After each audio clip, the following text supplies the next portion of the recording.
Are you looking to grow revenues, increase profitability, or obtain financing? If so, you came to the right place.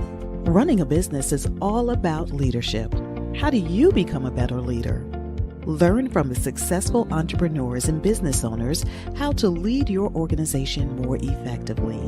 That's why we created Leadership Live at 8:05, Talking Small Business, to help you succeed with your host, Andrew Frazier, Business Growth Pro and CFO and founder of the Small Business Pro University. Every Tuesday evening at 8 p.m. Eastern, we're joined by experienced entrepreneurs and business owners who share their secrets to success via live stream. Also, every Friday morning, we release a new podcast episode. Either way, you will learn about developing your business leadership skills from our roster of highly performing guest experts.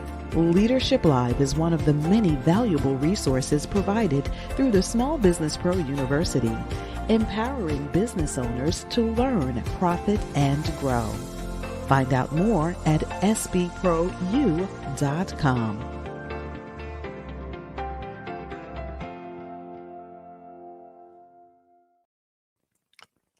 Good evening and welcome to Leadership Live at 8:05. I'm your host, Andrew Frazier, and excited to be hanging out with you once again on Tuesday evening.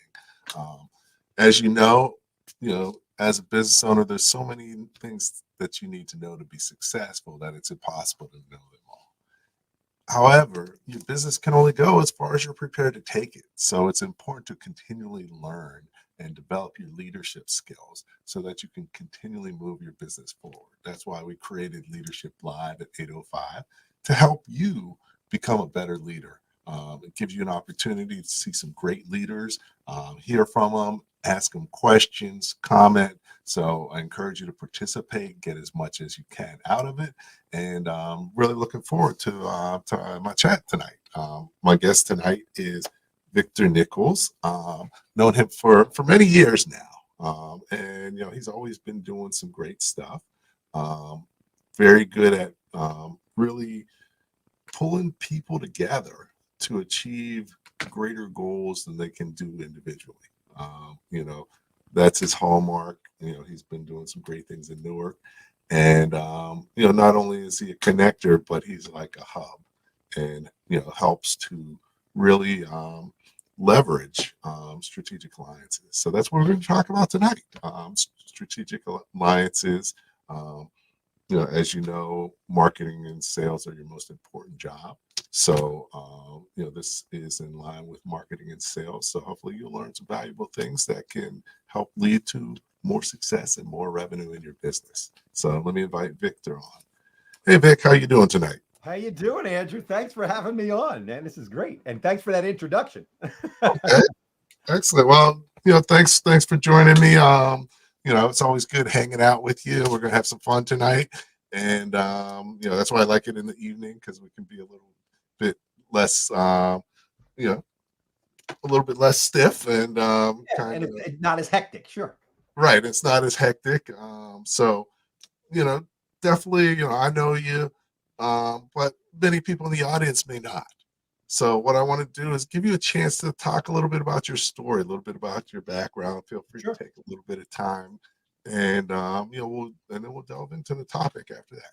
Sound good? Sure. I'll try. You know me well, Andrew, so I'll try to keep this short. Okay.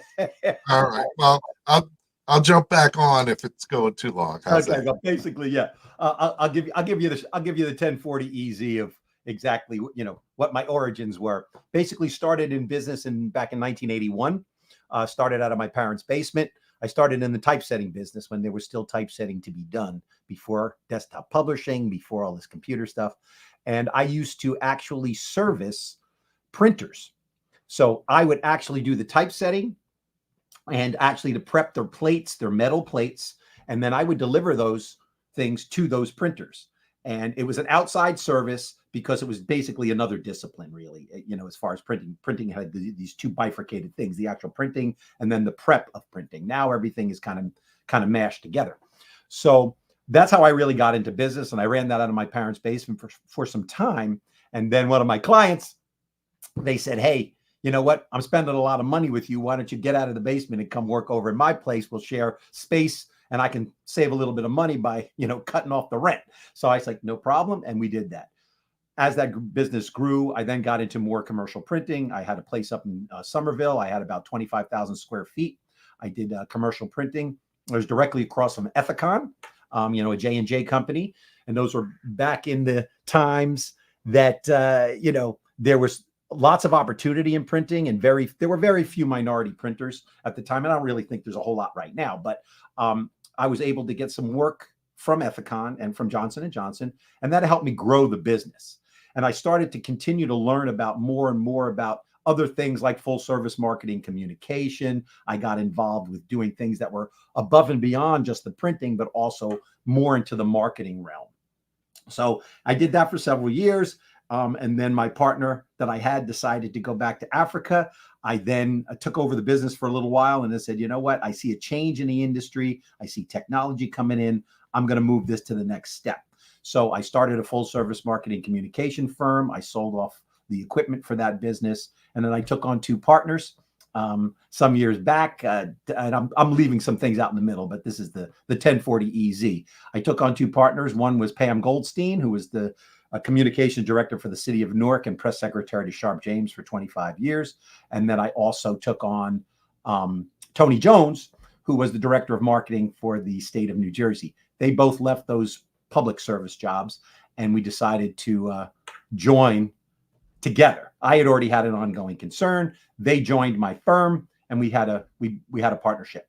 The interesting thing about that, and this is something that I want people who are not familiar with what I'm about to say, we immediately set out to get a GSA schedule, a General Services Administration schedule. That's basically, for the sake of argument, certifications to do business directly with the federal government. So that gets you on a list once you are certified and get a SIN number, a special SIN number for the federal government. You can now be looked at for doing business with the federal government. And that was a big step for us because our goal was always to build a business that was saleable. We didn't want to be in it forever and we weren't really looking to have, a forever job. We wanted to build a business that somebody would want to buy. And the contracts that you have when you're doing business with the federal government are very desirable to potential buyers. So we ended up selling to a very wonderful person who worked with us, a vendor of ours. And she actually took over the business and the business still exists today. So I got out of that. And then I started another marketing communications firm called Pleos, which is the firm I have now. I also own a publishing business. So I publish magazines. I publish NewarkBound Magazine. I publish the Visitor's Guide for the city of Newark. I used to publish the Travel Guide for the state of New Jersey, and various other publications, which I call my, mercenary work, where people would come to us and just ask us to publish things for them. Some of publications I own myself outright, and others I will publish for other people. Anything from annual reports to whatever that might be. So that's full publishing. Then I also have a promotional products company where we do premiums and incentives and promotions. And then my third business is my facilitated connections. And that's where I do consulting and basically strategic alliance development, partnering, that kind of thing within that business. So it's more of a consulting kind of a thing. So that kind of rounds out what I'm up to, but it's all related to marketing and advertising, printing, promotion, and marketing and advertising. So that's it in a nutshell. Man, I didn't know a lot of that stuff. Yeah. People are like, wow, Nick, you've done quite a bit. So, no, that's excellent. Excellent. So, well, I mean, I've known you had a lot of experience. And it's always interesting where you start because, sometimes it's funny because you sort of end up back where you started a lot of times. And in a way, you're sort of doing that, just like I started out as a business, entrepreneur in fourth grade and went and did a whole bunch of other stuff. And, and came selling candy on the playground. And here I am. So somehow things tend to happen like that. So they do. That's what gets us. That's what gets people like you and I involved in being entrepreneurs and building businesses, and also helping other people build businesses, because helping other people build businesses helps build your business. Yes, yeah, and that's what partnership and alliances is all about. So we're going to dig into the topic in a minute, but before we do that, we run this through the Small Business Pro University. So it's good for people to know what the Small Business Pro University is. So I'm going to run a quick video, and then I'll be talking small business with Vic. Many small businesses experience low or no revenue growth, and the owners are not making enough money. I founded the Small Business Pro University to help business owners break that cycle by empowering them with greater knowledge and enhanced skills to lead their companies more effectively. Over the past 15 years, I've worked one-on-one with more than 1,000 business owners and taught tens of thousands of people about business. My experience includes serving as a Navy officer, graduating from MIT, earning an MBA from NYU, and achieving the CFA designation. Small Business Pro University empowers entrepreneurs like you to run their businesses more professionally and create sustainable enterprises. Small Business Pro University provides access to valuable resources, partnerships, and relationships that will help you to grow revenue, increase profit, and obtain financing faster and easier. Our Masterpreneur initiatives include more than 100 expert-led multimedia courses and training programs with more than 2,500 lessons. The Small Business Pro Network, our private community for entrepreneurs. Leadership Live at 8:05, Talking Small Business, our weekly live stream and podcast. Advanced Learning Institutes focused on revenue generation, profit maximization, and capital acquisition. And the Power Breakfast series, in-person events where business owners learn best practices, enjoy great networking, and gain useful knowledge. If you want to sell more and make more, you need to check out Small Business Pro University. Visit our website at www.sbprou.com.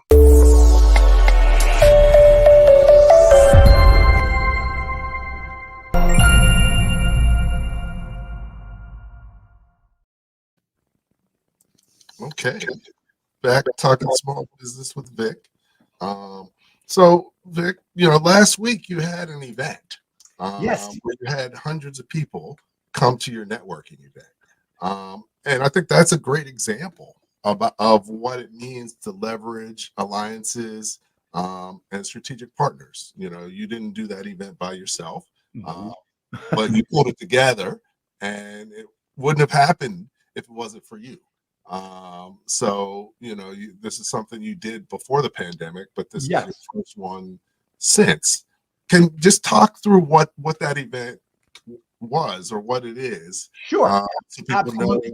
know. I'll tell you the genesis of the event is obviously what you and I have been talking about as far as building relationships, fostering contact with each other, and fostering contact with other people, like-minded or unlike-minded, just basically getting a lot of good quality people in a room. So I started that. That was probably my 11th networking event that I've done. They're generally driven by my brands, by NewarkBound Magazine and by my, marketing company and my other brands. But what that really is what I call a pure networking event. We don't do awards. We don't do things that are, superfluous to what the event is really about. The event is about connecting and people connecting with each other. Yes, there is a talking portion of the event because obviously I want to acknowledge the people who have helped me put it together. I want to acknowledge my wonderful sponsors who give me an opportunity to put together an event at the Crystal Plaza in Livingston, have valet parking, filet mignon, open bar, roving magicians, live entertainment, you name it. And that's a networking event. And the reason why I go all out like that is because I want to provide an environment where it's so easy to network. There's people asking you questions. There's people interviewing you. We have some folks from television. We have a place where you can be interviewed in front of a step and repeat. So we're also helping you create content that we will share back with the people that are being interviewed. All of that creates that LexisNexis that we want to bring together. Obviously, at the end of the day, everybody wants to make money. Great. That will come. You will always have an opportunity to make money if you are building and showing folks that you're interested in how they're going to be successful, not necessarily interested how I'm going to be successful. Because if we do it together, everybody wins. And I know it sounds sometimes a little cliche sometimes when people say that, but it's worked for me. I mean, I'm 60 years old now, and I started my business in 1981, and I'm still self-employed, and I've never worked for anybody. So, you know, and I paid my bills and all the rest of it. So obviously there's some relevancy to that. And I believe in my heart of hearts that what makes me successful in my right, that I feel successful, are the relationships that I have, the relationships I've been able to build. I've had clients for 20, 30 years, the same client. Well, you don't have that unless you have a relationship and a friendship and you build trust and all of the other pieces that go along with it. That's what I'm about. I get more excited, Andrew, sometimes, or not even sometimes, when people come to me and say, hey, Vic, I met somebody at your event and I'm doing X amount of business with them. Or I met somebody at your event and they were able to find my daughter a position at their firm. Whatever it is, that gets me more excited than, hey, Vic, I want to buy something from you. So I know that I'm doing the right thing and I'm in the right place because it's all going to come back. Okay. No, definitely. You know, relationships are critical in business. Yeah. And, you know, that, you know, makes it such that actually the longer you're in business, you find that it's easier to do business. Right. Build Right. Because people come to you, they want to talk with you, they want to get your opinion, you want to get their opinion. Sure. Yeah. And it takes a little time. So, you know, you pulled this event together. How did you think, how did that come together? How did you think about, I need to do this? And then how did you implement it initially? Because that's because I looked at it, obviously, I'm a marketing and advertising guy, right? So I looked at, okay, I'm going to look at what's going to be my spend for the year up against advertising and marketing.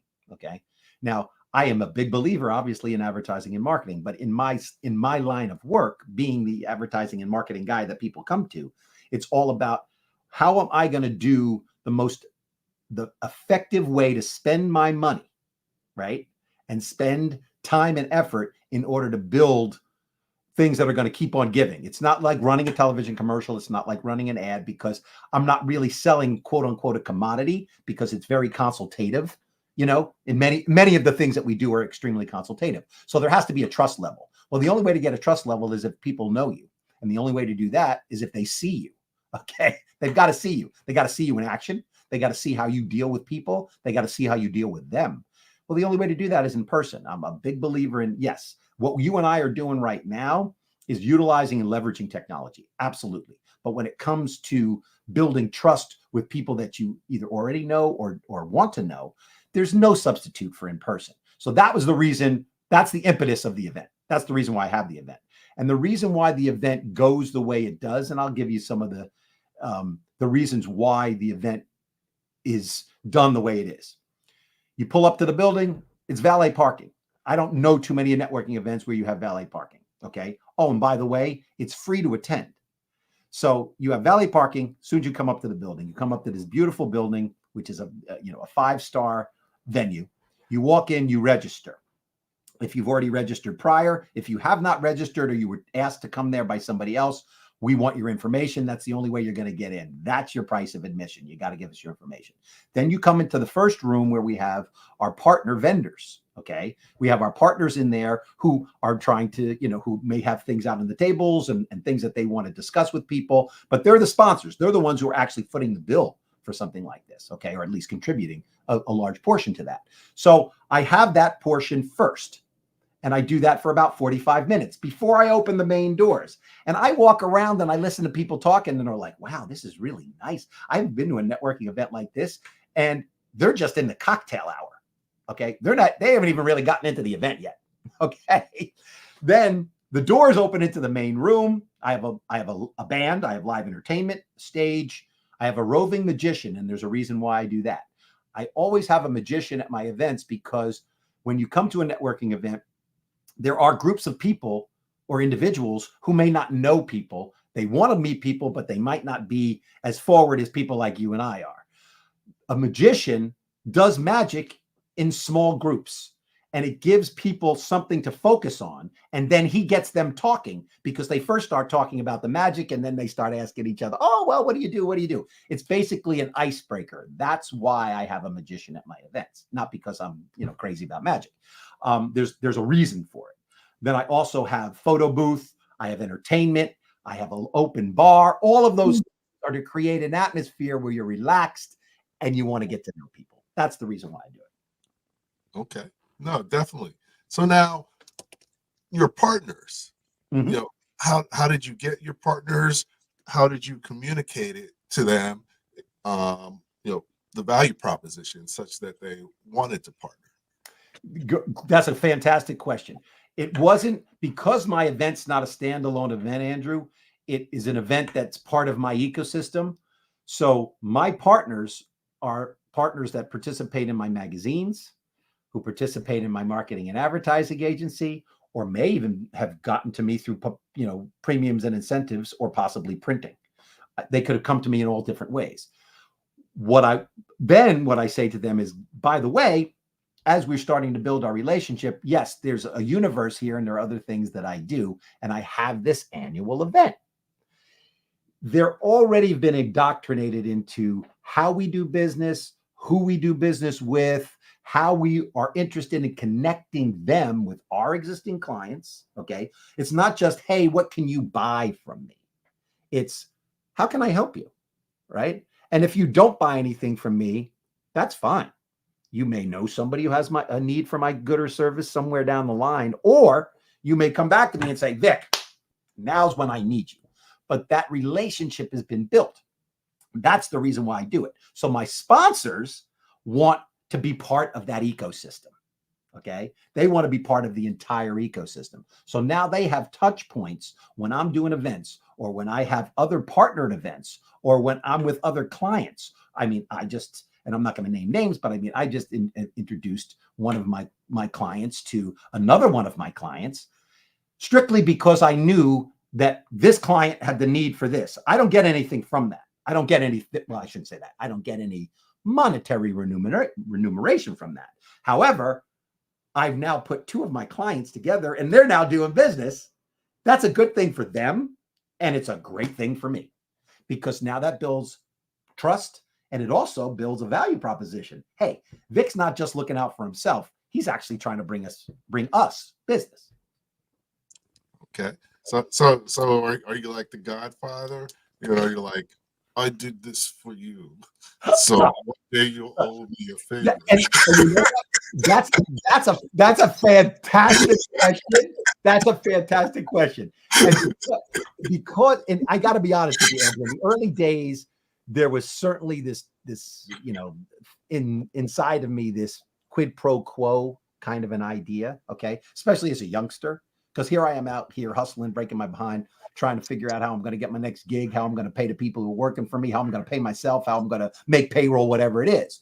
So I was looking, a little bit more in that mindset of quid pro quo. And I learned that that's not the way, A, to make money, B, to build a successful long-term business, because it's transactional. And in transactional business, there are some businesses that are transactional, and I have nothing against those. But when you have people who are repeat customers and people who stay with you, they're far more valuable than any transient customer who's coming in to buy something and split. Because the hardest thing, the most expensive thing you can do is acquire a customer. The stupidest thing you can do is lose one. So, right. That's excellent. So it's interesting because you've been doing your events, and I do the Power Breakfast, and I've been doing it like 12 years now. I know you've been. It's funny because it's so wild how long you and I've known each other. Doing this for over a decade. Yeah. And if I look back at it, probably at least 80% of my business, and many of the people that I know and are in my network, had some direct result from the Power Breakfast. either directly or indirectly. Right? Yeah. And that's when they look to you, Andrew, as being the catalyst for that, right?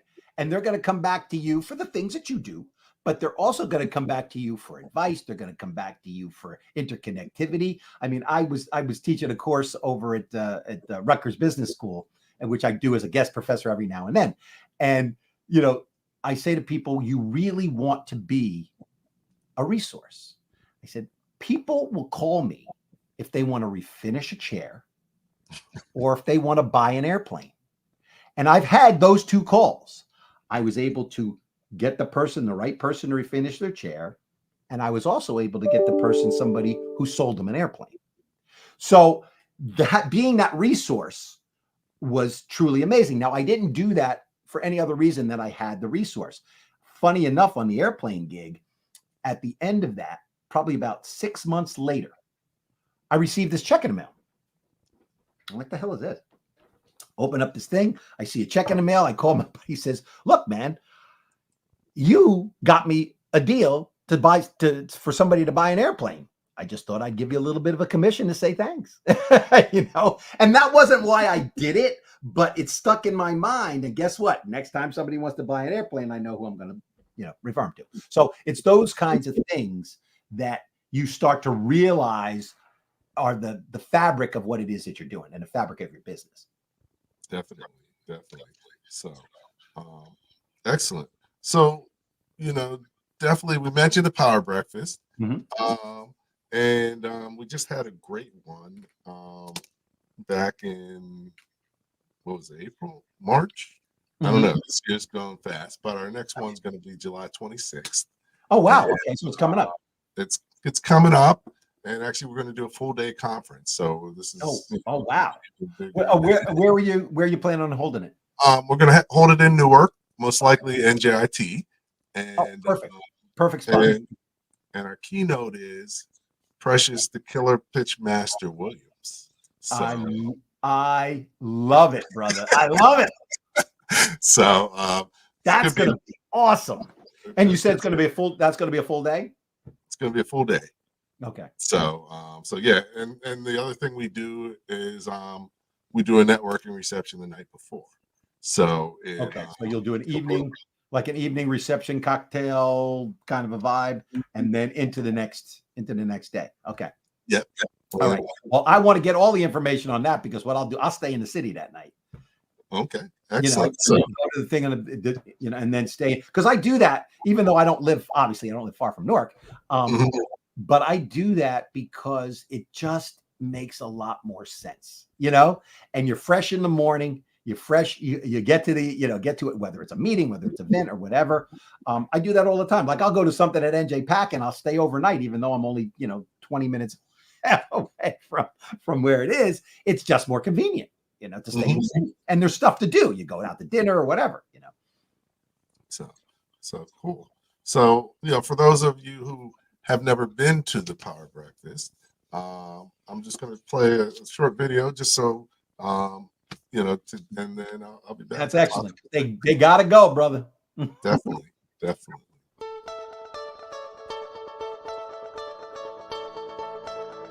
We're here at the Small Business Power Breakfast and Conference. I'm excited to say that we had a great day. This event was a wow. Every panel, every speaker has had so much amazing content and good information to share. This is a good day to put aside to come out and do some learning, but also make some great connections. The ones that I made were impactful. Yeah, so the importance of connecting with other people to grow my business is I really never know what leads to what. I might sit next to somebody at a conference I would have never met anywhere else, and their cousin might be the biggest client I ever had. We kicked off the day with the Power Breakfast. Our speaker was Gene Bohinski, and his topic was maximizing the value of your business. Most business owners don't know what the value of their business is and don't really know the factors that drive the value of their business. So 80% of businesses that are listed don't sell. And of the ones that do, 3/4 of the business owners afterwards say they were unsatisfied or they had serious regrets about the process. And the morning speaker was excellent as well, got us learning what we needed to do in order to be able to ensure that our business could run without us, which I never even considered. And that's something that I'm going to be looking at now to make sure that my revenues are moving forward and my business is moving forward without me, which means I can make more money and work less. Otherwise, I'm just going to be in a job like I was before. For lunch, we had our keynote speaker, Casey Carpenter, who talked about being able to sell even as an introvert.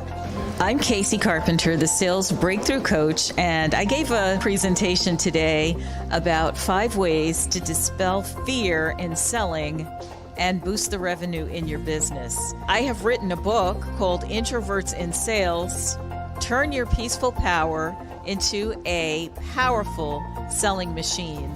I myself am a painfully shy introvert who overcame a lot.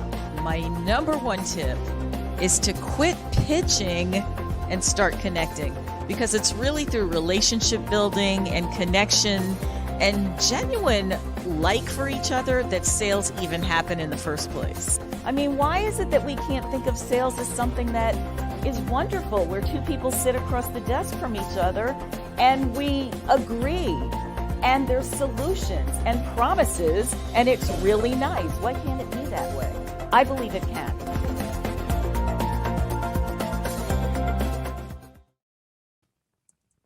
Okay. All right, welcome back. I'm here with Vic Nichols, talking small business. We're talking about leveraging alliances and how you boost revenue through strategic partnerships. And definitely, those are some key things. So you mentioned that also this is part of your marketing efforts. Yes, So it absolutely is part of the marketing efforts for sure. okay, so it actually saves you money and makes you money. Amen. Because you couldn't. That should go on a T-shirt. You couldn't put it. You couldn't put it any better, because that's exactly what happens. Because that connectivity, right, and the cost of that, then it keeps on going and keeps on giving. You do the following up. You're talking to people. You got the social media going on, and all of a sudden you're like, wait a minute, I've got X amount of new clients, X amount of new contacts, and there's a lot of people who come in who are in the room that I don't know, that I know now, right? Because either they come up to me or they email me or they DM me or whatever it is. And now it starts to build. If I spent 5 times the amount of money, I probably wouldn't get that kind of return. Correct. So no, I mean, definitely it takes some effort. It takes effort, and it takes patience, right? It does take patience. You can't be a sprinter in this situation. You cannot be a sprinter in this situation. But once it's the interesting thing about it is, Andrew, and I know you know it, once you get to a critical mass, it continues to roll, because there's always something that's going to come out of the other end of the pipeline, So that's the cool thing about it. Once you get to a certain point. Yep. No, definitely. And even with the Power Breakfast, I got people who've been coming more than 10 years. And they probably brought people that you didn't know, right? And they're like, hey, man, you got to come to this Power Breakfast. Andrew's got this incredible thing. You got to come. And all of a sudden, now there's somebody that you know and potentially are doing business with, or can help them. Either way. So, so definitely. And the more you see people, like you said, you got to be out. People got to see you, touch you, get to know you. It's a full contact sport, and if you think it's not, you can be successful. You can be successful, but you're not going to be as successful. And there's also a certain amount of fulfillment that you're not going to get, because we are pack animals. We are people who do need to be around other people. And there's other satisfaction that one gets, not simply by making money, Yeah. So no, definitely. Totally agree. So now, can every business partner? So if whatever business I have, are there partnership opportunities, and how do I find them? How do I think about it? Can I give you a little story?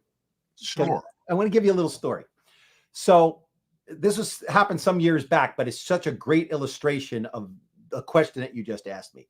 I had a client who was a rug cleaning company, and they're still in business. They're a big rug cleaning company. And I'm sure you're familiar with the King supermarkets, right? You're familiar with King supermarkets, the supermarket chain. At the time, King's signature club card had just come out. It had only been out probably for about a year. They were a client of mine. And one of the things they were trying to do was to create additional value for the card that was outside of just buying groceries. So I said, here's a demographic, because I know the demographic of King supermarkets. So I know that there's a little bit of an upper level demographic. And I knew that this company was looking for that demographic. People who would bring people in to clean. When I say rug cleaning, they're the kind of rugs. He also cleans the kind of rugs that you hang on your wall, not necessarily the kind of rugs that you walk on. I mean, like high-end stuff. A lot of stuff in New York, a lot of stuff on Park Avenue, that kind of stuff.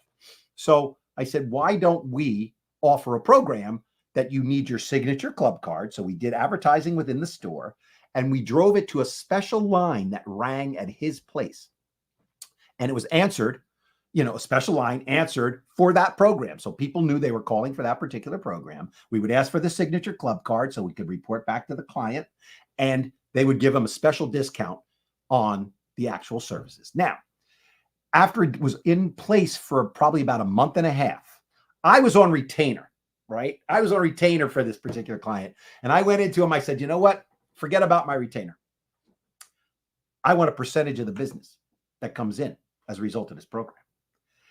He was elated because it's now based upon actual business, right? So if it dipped, I got less. If it went up, I got more. But now he also knew I had skin in the game, and I was going to also want to perpetuate that business, because the more that was done, the more money I would make. And all of a sudden, I looked at it as a salesman would. I don't want a cap on what I can make. If you give me a commission for this, guess what? That's a much better thing. Well, he obviously ended up paying a whole lot more money than he would have if I'd stayed on retainer. But that created a strategic alliance for him. It solved a problem and created an alliance and a value proposition for Kings. And it created a financial, reward for me. Where's the downside? And that was all about thinking through what kind of a strategic alliance would make sense for those two clients. And I think one of the reason why, when you asked me that question, it did take me a little while to think about what would be the best thing for both of them. But you have to think broader than just a linear thought. You have to say, how can I take my business, no matter how small it is? How can I partner with another business where I can be augmentative, not competitive, but I can be augmentative, and they're selling to the same people that I'm selling to? We all win, because then I can share my people, they can share their people, and we have a volume, everybody's, tides raise all boats, that kind of thing. The concept is simple, but you do have to think it through. The second part of that, which is just as important, is that relationship has to be monitored. You have to make sure that whatever that agreement is, both parties are doing what it is that they say they're going to do. And that's when you have a great strategic alliance. And that's when partnering can be super powerful. Okay, excellent. And one other thing, you need to have stuff in writing. A lot of people don't have a written business plan and all that stuff. When you're partnering, you are on the money, brother. You got to get stuff in writing so it's clear. It's clear, right? Well, what do they say? Agreements are not for when you agree, they're for when you disagree. Yeah. Yes. Okay, that's when you got to go back to the agreement. Right. So, but I really like the example, because you were small, very, but you got to leverage, gain leverage of a large company. and get access to their distribution. Because I was listening, right? I was listening to what they were trying to do, and I'm like, how can I get in here? You know what I mean? How can I make a difference? How can I get in here? And ultimately, what that relationship led to was when I started doing the travel guide, I went back to them and said, guys, I will allot you a certain amount of state travel guides to put in your stores as lost leaders, because it was a free publication, as long as you advertise them in your stores. And I would give a supply to them. They put up posters in their store to help. And people were like, well, I want to get my free. So they were distributing them through their 20 some odd stores. And why was that important to me? Because my contract with the state of New Jersey said if I actually went through a certain amount of magazines within a certain period of time, they had to buy more from me. So they moved more when I was publishing the state's travel guide than was ever moved in the history of the travel guide, because I got partners like Great Adventure. I got partners like Medieval Times. I got the Short Hills Mall. I got all these partners, and we were moving a lot of product. That was important because it helped me drive my revenue, but also get the word out. So I got more advertisers. It was kind of a cycle. Mm-hmm, mm-hmm. So, okay. So no, I mean, one way to possibly look at it, let me know your thoughts, but it's important to know your client's pain points, but also sometimes people don't see the opportunities that are in front of them. So even if you can see an opportunity they have that they don't, but talk about how you figure out your client's pain points, and how do you look for opportunity? Because a lot of times people miss opportunity. Yeah, and they do. And I think probably what I'm about to say is probably the simplest tactic in the world in order to figure out what your client's pain points are.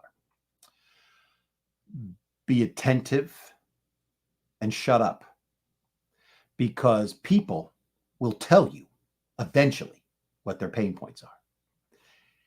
You have conversation with them, you get to know them, they get comfortable, but don't always try to. I think a lot of people make the mistake where they try to like spew all of the wonderful things. Oh, I got this great thing and I'm good. And they're not listening to the client. They're assuming that the client wants what it is that they have to sell. And that's not always necessarily the case. If you listen to a client and find out what those pain points are, they will eventually tell you. I don't think ever in the history of all the time I've been in business that clients that obviously ended up being clients for, significant clients or clients for a period of time or whatever, it took me more than just one meeting or one conversation to find out what their pain point was, because you have to listen. And one of the things I would do when I first starting networking, Andrew, and I know that other people do this, but I was fortunate I learned it early, is I would sit down with somebody, like if you're part of a networking thing, because when you're younger, you join LaTip or BNI or whatever it is, right? These networking groups. I would say to the person sitting across from me, you know what? We're going out on our visit, because you had to have those visits, right? You had to have a lunch or a breakfast or whatever, and you had to have so many of them, et cetera, et cetera. I would go out and I say, you know what? Here's what's going to happen on this. I'm not going to tell you anything about me. Okay? We're going to have lunch, and I'm not going to tell you anything about me. I want you to tell me everything you want me to know about you. That does two things. One, it takes the pressure off me waiting for this person to stop talking so I can start talking. That means I'm not listening. I'm not listening to them. I'm waiting for the opportunity to tell them about me, as opposed to listening to them. If you take that out of the picture and you simply are there to listen to what they have to say, you actually hear it. You take notes. There are things that are going to come up that you can do and that there can be mutually beneficial to you. The second piece of what happens is they feel obligated to have a second meeting, because that meeting is when you tell them what you're all about and they listen. Much more effective way to do it than try to just wait for somebody, to finish talking so you can tell them about you. To me, that's not the most effective way to communicate, and it's certainly not an effective way to find out about what's going on in somebody's head. So it's just something I do with people that new people that I meet. Obviously, you have relationships, you already know what they're about, but that the relationship matures. But in those situations, I would say, this isn't about me. This is about you. Tell me all about you. Okay. No, that's excellent. I mean, I think, you know, far too many times people don't listen and are waiting to talk. Yeah. And, one of the things I recommend for people, there's like 3 books that I always recommend the business owners read. And one of them is Dale Carnegie. Yeah. Amen. And I'm sure you know why. I But know why. Yeah. it, and it reminds me of a passage I always remember, where he was at a party and he was talking to someone, but basically the other person talked the whole time. And then the other person left and said, you're a great conversationalist. And got really good about him, even though he didn't say anything. He didn't say anything. Right. Exactly. So, and that's the mistake that a lot of people make. And I think it's a big mistake, and especially a big mistake if you're getting started in business. It's even worse, right? If you're getting started in business, it's even worse. So yeah, so definitely, so now, you're in publishing, publishing, so I know you've done ad sales and other things like that. And you talked about the event as just a piece of the value proposition for your sponsors. Talk about your value proposition and how to develop a value proposition. I think some of it was just sheer tenacity. Let's take NewarkBound, for instance. A magazine for the city of Newark was not something that people were standing in line to do, for a multitude of reasons. However, I saw and still do see an incredibly vibrant city that has some image issues, has not been managing their conversation well themselves, and needed some additional assistance. So I'm looking at tier 3, what I call tier 3 cities that have the right bones. Look at where Newark's located. Look at all the things that it has to offer. So I'm like, okay, let me try to do something that's going to highlight all the wonderful things, because everybody else is talking about the other things that are obvious, and every major city has these issues and these problems. So I started to say, I only want to talk about the good stuff because there's nobody talking about it, right? And when I first got out into the marketplace and I started talking to people, they would be like, look, Vic, you can't find something else to do? You really want to do this? And I said, well, let me be really clear. I am absolutely interested in you being a part of this, but I'm not asking for permission. I'm just letting you know what I'm going to do. I'd like you to be part of it, but if you're not going to be part of it, I'm still going to do it. Okay. And I think that was kind of one of the things that kind of opened up the universe for me and for other folks. They're like, wait a minute, there might be something here. Let's kind of see. Because I remember a couple of my advertisers, and I won't name their names, they said, you know what, Vic, after you put out 2 or 3 editions, come back and see us. Right? These were some big companies. A couple of them were big. And I was like, deal. That is very fair, because they wanted to see if I could do it. That's fair. Here I am. I'm telling you what, I don't have anything to show you other than a media kit. I don't have an existing publication. You don't know what it's going to really look like. You don't know what it's going to be. It hadn't been done before. That was fair to me. And I'll tell you what, I went back to those folks after I had done 2 or 3 editions, and you know what? They signed on, and they signed on long term. So those kinds of instances where sometimes you've got to actually just prove what it is that you're going to do and deliver what it is that you say you're going to do, then all of a sudden people are like, okay, even if he had trouble, the guy's not full of crap, right? The guy's gonna, he's gonna stick with it and he's gonna make it happen. Maybe we want to be a part of that. So I think that's another piece that some folks forget, is that they think because they have a good idea or they have a great service that other people are automatically going to be like, oh, well, yeah, that's a great idea. Let me jump on board. No, that's not going to happen that way. You have to prove it to them. And that's fair. So that's one way to build that, build that universe is to actually do it. Okay. And I think that speaks to just entrepreneurship in general.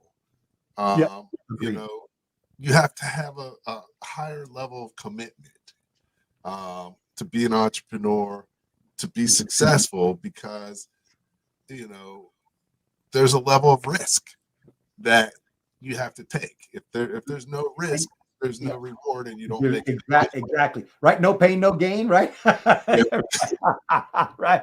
I mean, really, you got to sweat it out. I know you've done it. I know I've done it.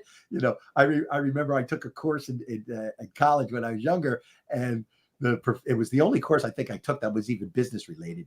And I asked the professor, because I had already started my business. I started my business. I was in high school. Okay. And I said to the professor, I said, have you ever run a business? I raised my hand. I said, have you ever run a business? And he said, well, no, I've never run a business, but I have this degree and that degree. And I said, that's fantastic. Okay. But unless you've sat in front of a loan officer at a bank and tried to convince them to lend you money because you don't have enough money to pay your employees, I don't think I need to be here. Okay. And I never went back to that class, because there's about the reality is not something that somebody can teach you unless they've done it. And I said and later on in life, I said, heart surgeons don't teach, their doctors how to do open heart surgery from a book. They show them how to do it. I mean, you got to see how to do it, So I said, you've got to be participating in what it is that you're doing in order to learn it. And you make mistakes, but you've got to be involved in it, Yeah, no, I mean, definitely, you got to be involved. And, a lot of times, my first power breakfast, I carried it, I put my own money in and made it happen. Because you believed in it. Yeah. You got to believe in what you're doing to that level. Right. So, and the other reason, other reasons why, everybody, like you said, has ideas, and many people can talk a good game, but most people aren't up for playing a good game. Amen, brother. Amen. Yep, exactly. You can explain something, you can talk, but if you can't deliver, I don't know. I'm not interested, Yeah. And the other side is, even if you are, that doesn't mean you can execute.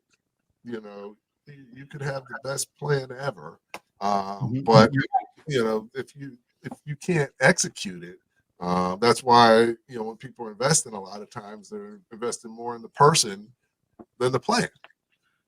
Because Andrew, I had this conversation with two young ladies yesterday who are starting. Okay. I said just what you just said. I said they're looking to get investors. I said people don't invest in ideas; they invest in people. Okay, and they invest in their hedging their bet on whether that individual can deliver what they're saying. And that's what they invest in. They don't invest in the idea. Ideas, you can wake up every day and have an idea. Come on. It's about whether or not you can implement that idea and follow through on that idea, which makes it a business, Yep. That's great. It's so ironic you said that, because I just had this conversation. Okay. Well, and I liked your story about school, and definitely, there's a lot of people out there trying to tell people how to run a business who never have. Right. And there's a place, obviously, both my parents were teachers. So there is a place for education, trust me. And there are things you can learn, from books and things like that. But when it comes to certain instances in business where they put all this emphasis on things that they haven't actually had to experience, you can't teach me how I feel when I'm sitting across from a loan officer trying to convince them because I really need this money. Okay. Nobody can teach you that. You know what I mean? Either you're in it or you're not. Nobody can teach you that. It's a feeling that you only know when you've done it, you know. Yeah, it reminds me of, I'll show our oldness. Rodney Dangerfield in Back to School. Yeah. Oh, I watched it the other night. I love that movie. Where the business school professor was taking him through this exercise, and Rodney was like, they were building something, and Rodney was like, well, that's all good, but if you're going to build a building, you got to grease the teamsters, you got to do this, you got to do that, you got to. That is the quintessential. That is the quintessential scene. So if you've never seen that movie, check it out, because that is one of the best movies. It really, and you're right. It has, aside from being hysterical, it has these lessons in it. It has these lessons in it. Yeah. No, some tremendous lessons. So, the one bad thing about the show is it's only an hour. We're knocking up on the hour. And okay, we're just getting started. We can always have another time, and down the road. Yeah. So we'll do that. But before we go, I always like the guests to share 3 key things that people should take away that they can sort of utilize and put to the work. I think one tomorrow. Well, hold on. Okay. Take a second to think about it. Okay. And a lot of times people can really only think about 3 things. So we talked about a whole bunch of stuff, but what are the 3 key things? So I'm gonna play a short video, and then we'll get back, and Vic's gonna share 3 things you need to take away, and you can start implementing tomorrow to help you be more successful with your business. Most businesses are not growing, could be more profitable, and have cash flow issues due to lack of capital. What if you knew the secret to generating revenue, maximizing profitability, and acquiring capital when you need it? I'm Andrew Frazier, and I've developed a proven 5-step framework to take you from startup to scaling faster and easier. I laid it all out in the Masterpreneur Playbook. It's available now in both English and Spanish on Amazon, Audible, and my website, sbprou.com. Get your copy today to start selling more and making more sooner.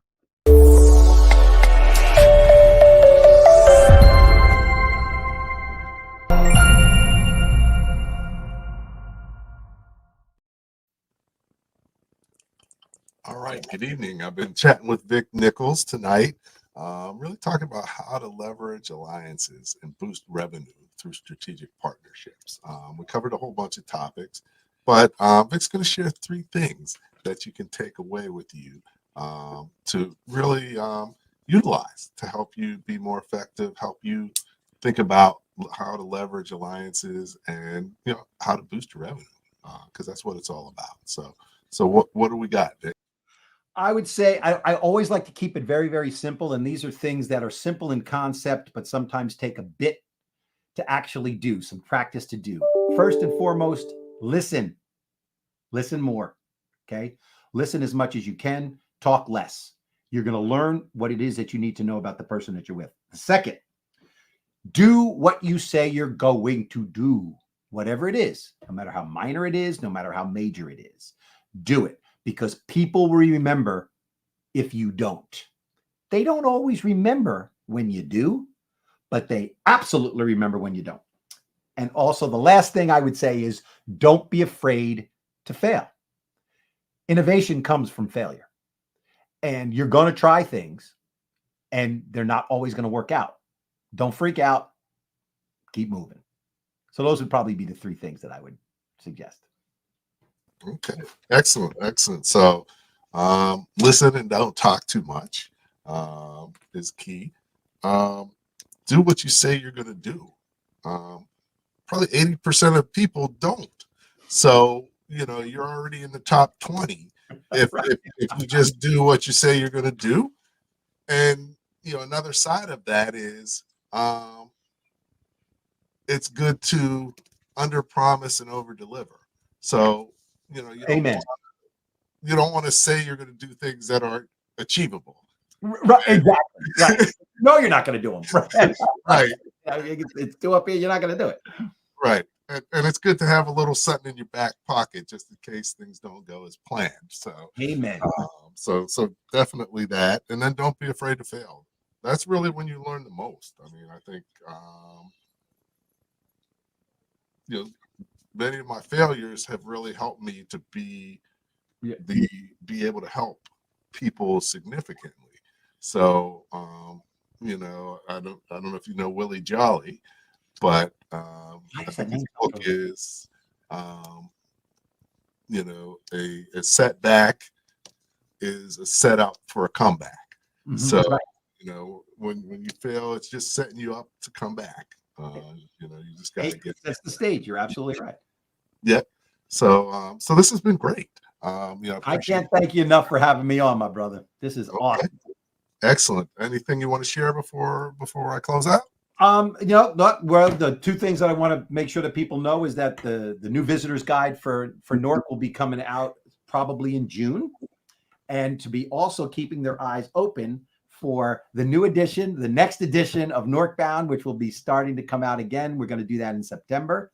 There's a lot of opportunity to interact. There's a lot of things that we're doing as far as stories are concerned. So anybody who wants to reach out to me and talk about how they can get involved in the things that we're doing would be awesome. Okay. Excellent. That's great. Excellent. Okay, cool. So, and if you want to get in touch with him, you got his website in the chat. You got his LinkedIn. Vic is very friendly. So you don't have to be scared. No, talking everything, sure. Okay.